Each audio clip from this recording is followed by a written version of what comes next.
Estamos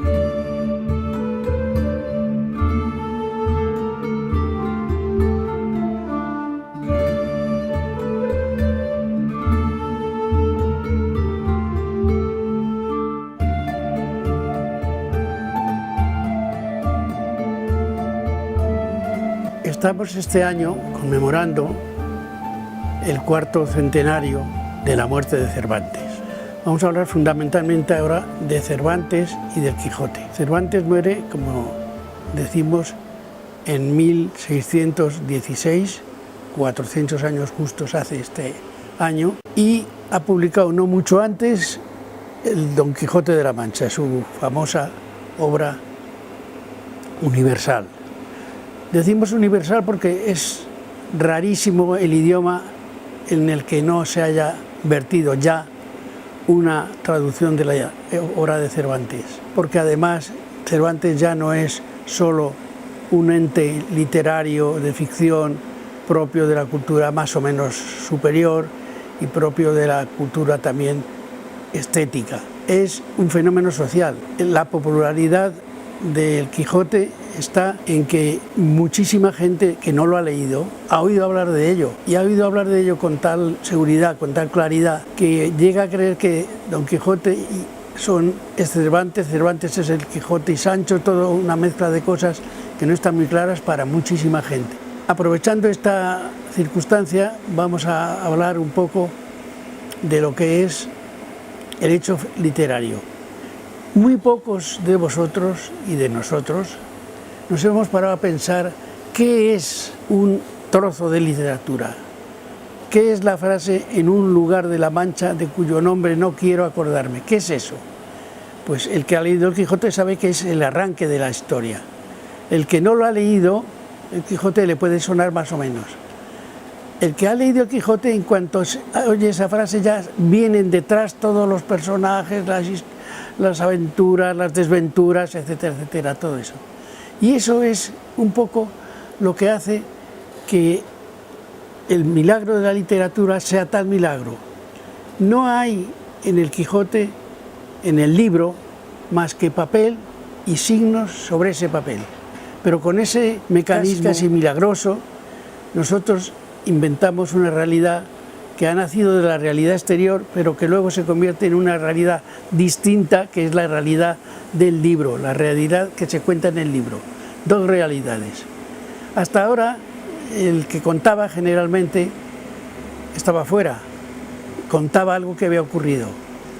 Cervantes, por primera vez quizá en toda la historia de la literatura, se inventa unos personajes, entre ellos uno que se llama Cide Hamete Benengeli, que según Cervantes le cuenta en una prisión, probablemente en Sevilla. Cervantes estuvo prisionero por cosas de tipo económico y administrativo varias veces. Bueno, pues que se las cuenta a Cervantes en la prisión de Sevilla.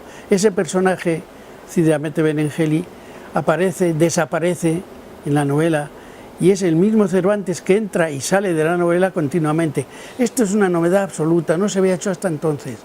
Nadie había jugado a ser el protagonista de la novela dentro y el autor de esa protagonista fuera.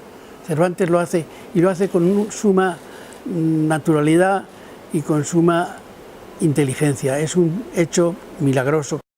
Cervantes, además, ha logrado hacer otro milagro. Con dos personajes fundamentales, Don Quijote y su criado, su escudero Sancho, ha hecho un compendio de dos de las múltiples posibles maneras de estar en el mundo. Hay el individuo que quiere mejorar el mundo, que no lo acepta como es y se inventa otro mundo distinto, que es Don Quijote, y hay quien acepta el mundo como es, pone los pies muy firmes en el suelo y lo acepta tal y como es, que es Sancho Panza. El milagro maravilloso de la historia es que el Quijote aparentemente ha perdido la razón, es un loco, y el cuerdo es Sancho. Don Quijote se ha inventado un mundo que no es el que existe y sigue creyendo en él durante toda su peripecia. Esa peripecia está llena de desventuras, aventuras, desventuras y muy pocas venturas, quizá ninguna. Es un personaje perdedor, es el primer gran perdedor de la literatura universal. Todo lo que intenta le sale mal, pero para él no hay ningún fracaso, porque siempre piensa que le ha salido mal porque están el destino contra él, los brujos contra él, los engaños contra él. Él es el poseedor de la verdad, de la justicia, del equilibrio, y por lo tanto cree que todo eso que está apareciendo contra él le fortalece casi, le exalta más. El anverso de esa moneda es Sancho, que advierte que su señor está no muy cuerdo, está algo trastornado, pero que en su afán de prosperar económicamente y de muchas cosas, pero sobre todo en ese sentido del progreso, se acopla y se aviene a las cosas que su señor hace y dice, porque piensa que con esas va a lograr el propósito suyo, el de Sancho Panza. Esto en el principio. Según se va desarrollando la historia y los personajes van actuando, Don Quijote va poco a poco, sin darse cuenta, haciéndose un poco como Sancho. Algunas veces acepta lo que Sancho le dice. Otras veces es Sancho el que se va desensanchando, para entendernos, y se va quijotizando. Hasta el punto de que cuando Don Quijote muere, Sancho pide que no se nos muera, mi señor Don Quijote. No se nos muera, usted ya es nuestro, usted no pertenece a usted mismo.